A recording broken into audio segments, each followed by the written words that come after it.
बाबा साहब डॉक्टर भीमराव अम्बेडकर जी की 135वीं जयंती पर मैं सभी समस्त देशवासियों को बहुत बहुत बधाई और शुभकामनाएं देता हूं।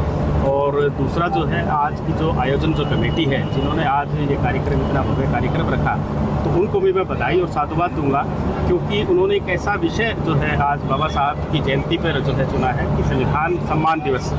और सबसे बड़ा जो बाबा साहब का जो आपने अभी सवाल भी किया चेयरमैन साहब से कि जो सामाजिक समरसता की बात अगर हम करें, तो आज इस कार्यक्रम में एक सामाजिक समरसता का भाव भी दिखाई दे रहा है, क्योंकि आयोजकों ने सभी समाज के लोगों को, प्रबुद्ध लोगों को यहाँ पर आमंत्रित किया है। और करीब करीब जो 30 के करीब जो है जो सामाजिक संगठन जो है, वो चाहे किसी भी समुदाय को बिलोंग करते हों, उन सबको यहाँ पर आमंत्रित किया है। तो ये एक बड़ा अच्छा संदेश है, क्योंकि बाबा साहब को कई लोग जो है, जो छोटी मानसिकता के लोग हैं, वो ये मान लेते हैं कि ये सिर्फ एक समाज के जो है नेता हैं, एक समाज के ही एक इन्होंने काम किया। जबकि आप सब बुद्धिजीवी हैं, सभी लोग जानते हैं कि बाबा साहब ने सभी के लिए काम किया है, चाहे महिलाओं की बात करें, चाहे श्रमिकों की बात करें, चाहे रिजर्व बैंक की बात करें, चाहे देश के विकास की बात करें, तो उन सब विषयों पर जो है बाबा साहब ने काम किया है। तो ऐसे एक विराट व्यक्तित्व को एक जातीय बंधनों में बांधना है, उनके विराट व्यक्तित्व के साथ में जो है कहीं ना कहीं गलत है। तो मैं आज के इस परिवेश में यही कहना चाहूँगा कि एक ऐसे जो भी महापुरुष हैं, चाहे बाबा साहब हैं या कोई भी महापुरुष है, महापुरुष तो किसी एक जाति विशेष के होते ही नहीं, तो उनका जब जन्म उत्सव जो है हम सबको मिलकर मनाना चाहिए। तो आज ये सब जो है यहाँ पर अच्छा जो है देखने को मिल रहे हैं, तो इसके लिए आप सब भी जो है बधाई के पात्र हैं, और ये आयोजक कमेटी तो है ही। आज के दिन हमारे समाज में, हमारे राष्ट्र में जो एक समरसता और आज़ादी का हम माहौल चारों तरफ देख रहे हैं, यह सब बाबा भीमराव अम्बेडकर जी जैसे महान पुरुषों की देन है। मैं तो इन महान पुरुषों को संतों की श्रेणी में रखना चाहता हूँ, जो भविष्य को इतनी दूर तक देखते थे कि आज से 40 साल, 50 साल, 70 साल पहले तक के उनके कहे गए एक एक वाक्य आज भी युवाओं के समाज में आवश्यकता भी है और वो लागू भी हो रहे हैं, जिससे कि समाज का निचले से निचले तबके का एक आदमी अपने आप को उनके दिए गए रास्ते पर, उनके सुझाए गए रास्ते पर आगे बढ़कर गौरवान्वित महसूस करता है।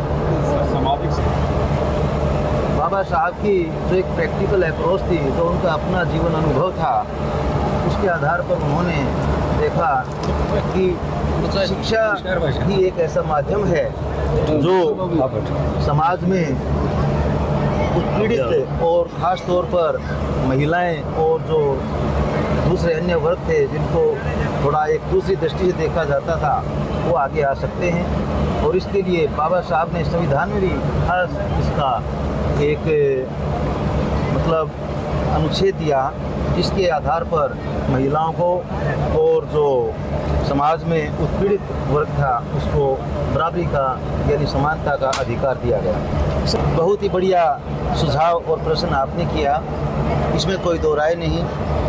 बाबा साहब भीमराव अम्बेडकर की जयंती के अवसर पर साथ साथ में जो जलियांवाला कांड था, उसके शहीदों को नमन करते हुए, उनको श्रद्धांजलि देते हुए, मैं उन्हें एक बार फिर से बाबा साहब भीमराव अम्बेडकर जी को और हमारे स्वतंत्रता संग्राम के उन सेनानियों को जिन्होंने अंग्रेजी हुकूमत के खिलाफ न केवल झंडा बुलंद रखा बल्कि गुलामी को ही नहीं माना। मैं हमेशा एक बात कहा करता हूँ, हम कभी गुलाम नहीं थे। गुलाम तब होता है जब कोई गुलामी को मान ले।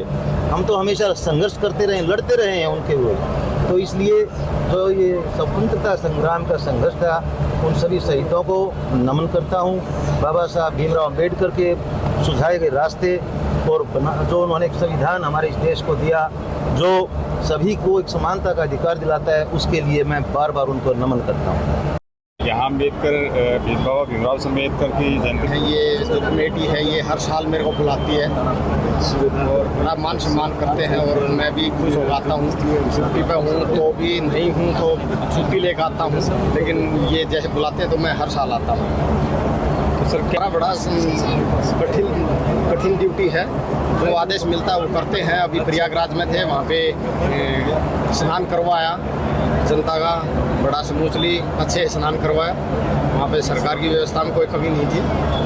सरकार ने बड़ा अच्छा मतलब व्यवस्था कर रखी थी, जो भी श्रद्धालु लोग आए उनके लिए बहुत बहुत ही शर्म की बात है। ये पेरेंट्स को भी ध्यान देना पड़ेगा अपने बच्चों के ऊपर, अपने परिवार के, अपने बच्चों के ऊपर। उनको क्या नाम है सपोस्ट में डालें, किसी भी जिसमें भी बच्चे की रुचि हो, रेसलिंग में, किसी भी गेम में, बास्केटबॉल में, किसी में बच्चे की जिसमें रुचि हो उसमें डालें। अब आप कबड्डी खेलना चाह रहे हो और मैं आपसे कुश्ती करवाऊँ तो आप कहीं भी सक्सेस नहीं हो पाओगे। और तो बच्चे की जिसमें रुचि है आप उसमें डालो, और तो बहुत सारी बुराइयों से बच्चे बच सकते हैं।